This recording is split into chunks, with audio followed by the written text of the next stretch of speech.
before we got married, but I guess the idea of having a security for her daughter, you know, even though I smoked marijuana, I went to work, I did all those things, I was able to function, you know, with that situation, with that habit. I was still able to function. It wasn't a function, a habit. Back then they wasn't testing me for marijuana, so I didn't have to worry about my job or anything like that. I was still able to make provision. And one thing that she did, y'all heard her reiterate the provision part. And her mom and her, they was church women, and so they were always praying, and I was introduced to some other men of God at that particular time. So that was my beginning of learning how to be a man of God.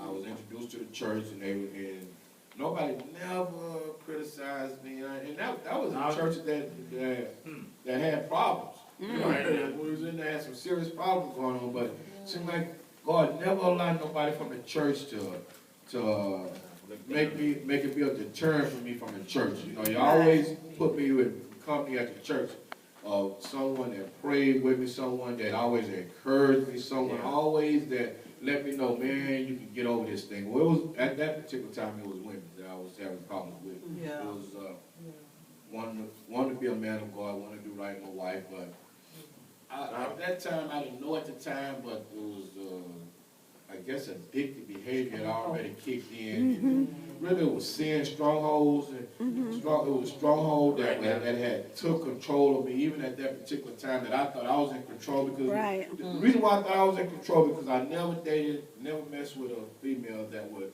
intervene with my marriage. It was always like whenever you come, never nobody would call my house, never nobody would just to make me have to make a decision. Yeah. You know, never have to make a decision where, you know, because I know if she find out about it, you know, I'm going to have to make a decision on it. Yeah. But there was nobody that would never press me. You need to make a decision. You're going to be here, be there. Nothing like that never happened.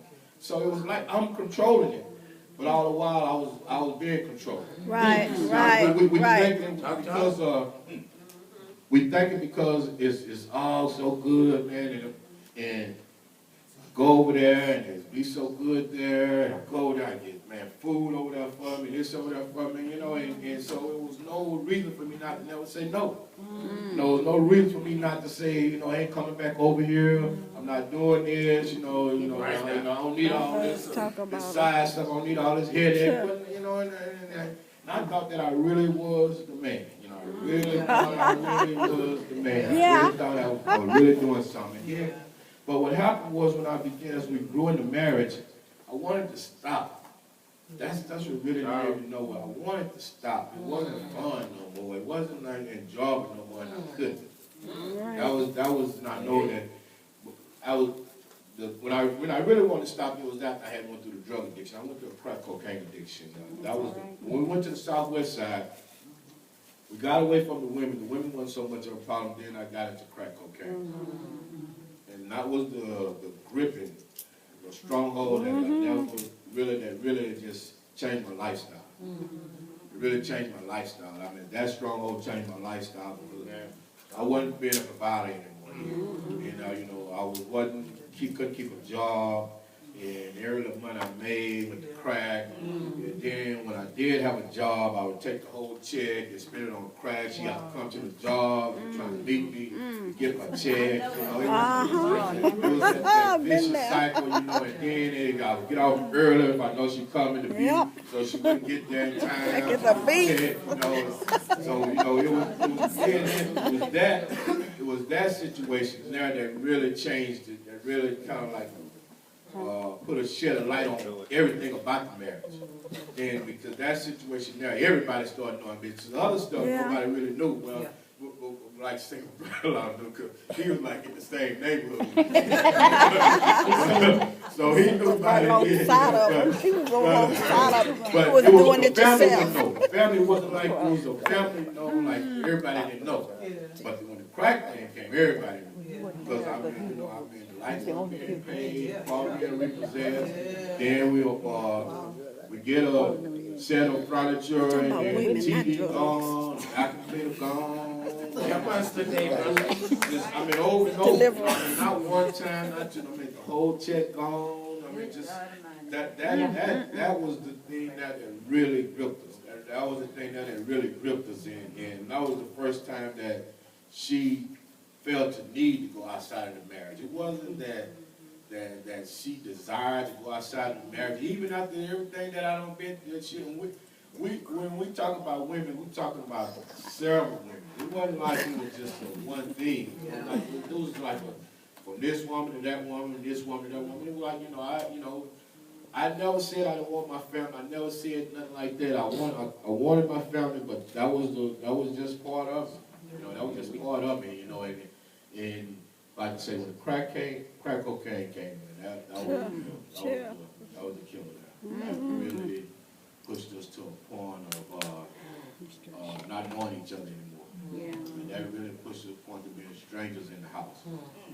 So that was a point there and then it was a point where crack cocaine takes your sex drive, so you don't really have a sex drive anymore and those type of things. And I wasn't cheating at the time, but I was being accused of cheating, and it wasn't that. It was just my other addiction that kicked in and stuff like that. It was more, my mind was more on that than it was on anything else. So that was a point there that was that the kids, there was effect on the kids because I was able to, other things, at that particular time, the addiction of the sex thing really wasn't such a strong where I did it when I wanted to. I just didn't do it where it was causing a problem or anything like that where the kids would know.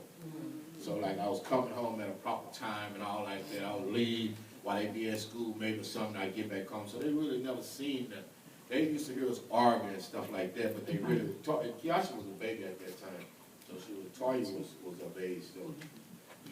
One of the things, I don't know if you ever, or if you know anybody, when you're in a relationship like that, a dysfunctional relationship like that, the spouse literally get crazy too. Mm-hmm. They really do. Because even like with Peter did go into treatment. I had to go into treatment as well. Because y'all, I would do stuff like search the streets at night, and I'd be in the dark, and I'd go pull them out of houses and all kinds of stuff. I'm serious. It was like you just get as crazy as they do because you're on this vicious cycle of trying to control and keep things together, and you don't really you think it's okay. So if you have family members and you're like, what in the world is going on? They need as much help, and they call them codependents. Right. Because they really are trying.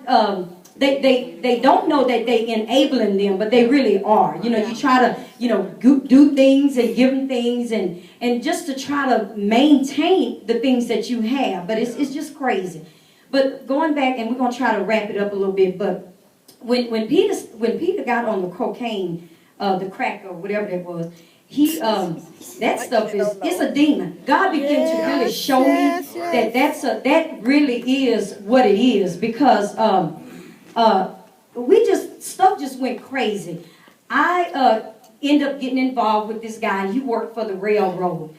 And I said, God, I know that God was still in the midst of it because, y'all, I didn't really like this guy, right? I met him, and I thought that he was wanting to date my girlfriend that I was with. We had went out to a club that night, and on our way home, we had stopped at the station, and that's where we met this guy.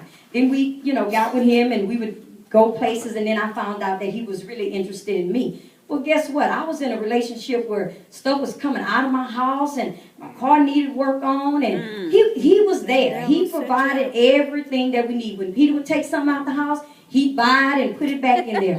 I'm serious. It was crazy. But one thing I can tell y'all that I had no feelings for him. I would literally go to a corner store around the corner from his house, and I would sit in the parking lot, and I wasn't a drinker, remember. I would go in there and get a wine cooler, and I would drink that wine cooler as fast as I could. It's all right. Yeah. It's okay. It's all right. Yeah. And like Peter, I chewed a piece of gum. Yeah. So you couldn't smell it on my breath. Yeah. To be able to do what I needed to do. Yeah. It's okay. Yeah. It's all right. So, not alone. Again, craziness. And when I think about it now, it's like, when I see how things are, when you're doing things God's way, you have a clear mind, you have a clear understanding. But if you have to do things the way the world do it, you got to drink alcohol to numb yourself, you got to smoke weed to numb yourself. It's just crazy.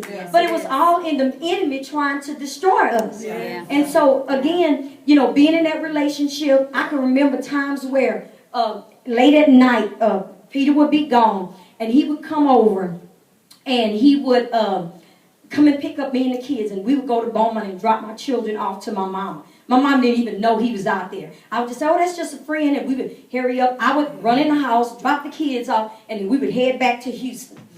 And so it got to the point where I said, I can't do this anymore. Right. And at the time, I was working for Dr. Pearsall, and my sister was living at that time. And I told my sister, y'all, this is God.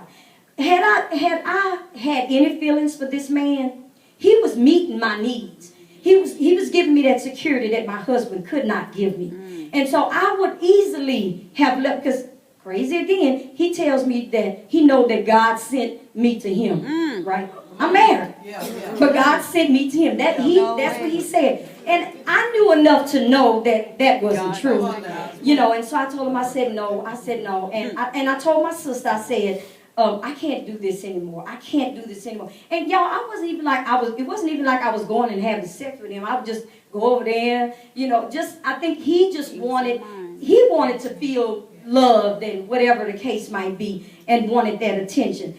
But I remember telling my sister, I said, Elva, you know what I'm going to do? I'm going to tell him I got saved and I got Jesus. And I can't mess around no more. Y'all, you laughing, but like Shirley Caesar, that song Shirley Caesar, keep on playing. Come on. That's what I said. And so I did. That's the excuse I used, y'all, because I knew enough about God. I had been raised in church. And so I told my sister, she said, well, okay, if you say so. I said, okay, I say so. So he called, and I told him, I said, I can't do this anymore. I said, I got Jesus in my heart. I said, I can't mess around no more. I can't do it. And I said, me and my husband is trying to get stuff together. And we really worked. Peter had started on his road to recovery, and it was kind of sort of the truth. But he hadn't gotten there yet. He hadn't gotten there yet. But I couldn't do it anymore. And so I did. I broke it off. And it just so happened one morning, it was cold outside. And Peter decided, he's recovering, right? So he decided he's going to go warm up my car and get it all warm so that it could be warm when I get in and go to work. Well, he goes out there, and the person had put a note on my car and said, this is not, I can't, I need you, da-da-da-da-da. I don't even remember what the note said. It was like a little sticky note. And Lord have mercy, he found it. And see, for him, that took a lot from him. Because he always saw me as that person that would never do that. So that did a lot to him. That really messed him up real bad. And so that particular night, and I don't remember, it's funny how we remember things different, because the other night we were sitting down trying to do this thing, and the way I remember it, okay. So when that morning, he came back in with the sticky note, and I was like, what's that? He said, what is this? So he went on in his race. And my husband, and I'm going to just tell you, again, I don't know how people handle things, but my husband had this anger. Like when my husband would hurt, it come out like anger, just like crazy stuff. And y'all, I was a fighter, okay? Don't get it twisted. I was a fighter. I had many fights, and I knew what to do with a big man. Yeah, I did. And so that wasn't a problem. Fighting wasn't, I wasn't one of them women, well, I was just going to let you hit me. My American attest to that, yeah. She lived with us at one point in that crazy time. And, I'm trying to stop him, and he, girl, quit, stop it. He be trying to stop it, but I'll be like, it's on. And I would tell him, you better not go to sleep. You better keep your eyes open. And there was sometimes he opened his eyes, and I was on top of him. But crazy, y'all, just crazy stuff. So anyway, when that happened, that devastated Peter. He came in and he was enraged. And I knew it was because he was hurt. Yeah. Y'all, he wanted to know everything. Y'all know how it goes. I don't know if y'all know, but anyway. He wanted to know everything. Who, what. He made me call a man, and it was crazy, y'all. It was crazy. Y'all, I was so